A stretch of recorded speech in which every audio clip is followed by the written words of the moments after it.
my father's death and my double shame. The time of which I am now speaking is my 16th year. My father, as we have seen, was bedridden, suffering from a fistula. My mother, an old servant of the house, and I were his principal attendants. I had the duties of a nurse, which mainly consisted in dressing the wound, giving my father his medicine, and compounding drugs whenever they had to be made up at home. Every night I massaged his legs and retired only when he asked me to do so or after he had fallen asleep. I loved to do this service. I do not remember ever having neglected it. All the time at my disposal, after the performance of the daily duties, was divided between school and attending on my father. I would only go out for an evening walk either when he permitted me or when he was feeling well. This was also the time when my wife was expecting a baby, a circumstance which, as I can see today, meant a double shame for me. For one thing, I did not restrain myself, as I should have done, whilst I was yet a student. And secondly, this carnal lust got the better of what I regarded as my duty to study, and of what was even a greater duty, my devotion to my parents, Shravana having been my ideal since childhood. Every night whilst my hands were busy massaging my father's legs, my mind was hovering about the bedroom, and that too at a time when religion, medical science and common sense alike forbade sexual intercourse. I was always glad to be relieved from my duty, and went straight to the bedroom after doing obeisance to my father. At the same time my father was getting worse every day. Ayurvedic physicians had tried all their ointments, hakims their plasters, and local quacks their nostrums. An English surgeon had also used his skill. As the last and only resort he had recommended a surgical operation.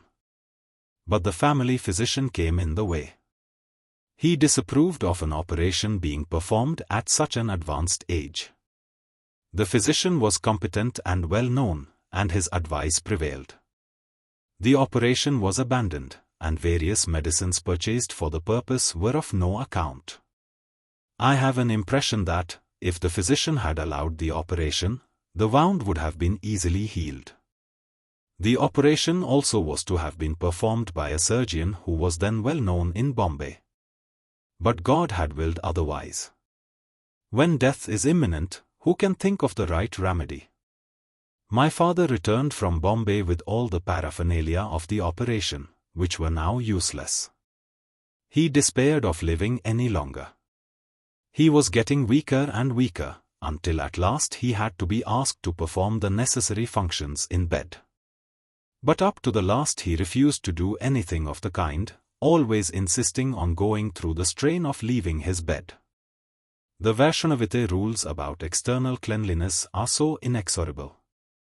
Such cleanliness is quite essential, no doubt, but Western medical science has taught us that all the functions, including a bath, can be done in bed with the strictest regard to cleanliness, and without the slightest discomfort to the patient, the bed always remaining spotlessly clean. I should regard such cleanliness as quite consistent with Vaishnavism. But my father's insistence on leaving the bed only struck me with wonder then, and I had nothing but admiration for it. The dreadful night came. My uncle was then in Rajkot. I have a faint recollection that he came to Rajkot having had news that my father was getting worse. The brothers were deeply attached to each other. My uncle would sit near my father's bed the whole day, and would insist on sleeping by his bedside after sending us all to sleep. No one had dreamt that this was to be the fateful night. The danger, of course, was there. It was 10:30 or 11 p.m. I was giving the massage. My uncle offered to relieve me. I was glad and went straight to the bedroom. My wife, poor thing, was fast asleep. But how could she sleep when I was there? I woke her up. In 5 or 6 minutes, however, the servant knocked at the door. I started with alarm. "Get up," he said, "father is very ill." I knew of course that he was very ill, and so I guessed what very ill meant at that moment. I sprang out of bed. What is the matter? Do tell me. Father is no more. So all was over. I had but to wring my hands. I felt deeply ashamed and miserable. I ran to my father's room. I saw that, if animal passion had not blinded me, I should have been spared the torture of separation from my father during his last moments. I should have been massaging him, and he would have died in my arms.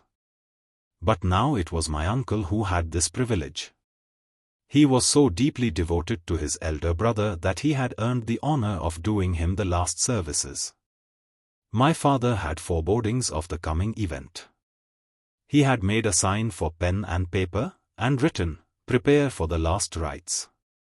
He had then snapped the amulet off his arm and also his gold necklace of tulsi beads and flung them aside. A moment after this he was no more. The shame, to which I have referred in a foregoing chapter, was this shame of my carnal desire even at the critical hour of my father's death, which demanded wakeful service. It was a blot I have never been able to efface or forget, and I have always thought that, although my devotion to my parents knew no bounds and I would have given up anything for it, yet it was weighed and found unpardonably wanting because my mind was at the same moment in the grip of lust. I have therefore always regarded myself as a lustful, though a faithful, husband. It took me long to get free from the shackles of lust, and I had to pass through many ordeals before I could overcome it. Before I close this chapter of my double shame, I may mention that the poor mite that was born to my wife scarcely breathed for more than 3 or 4 days. Nothing else could be expected. Let all those who are married be warned by my example.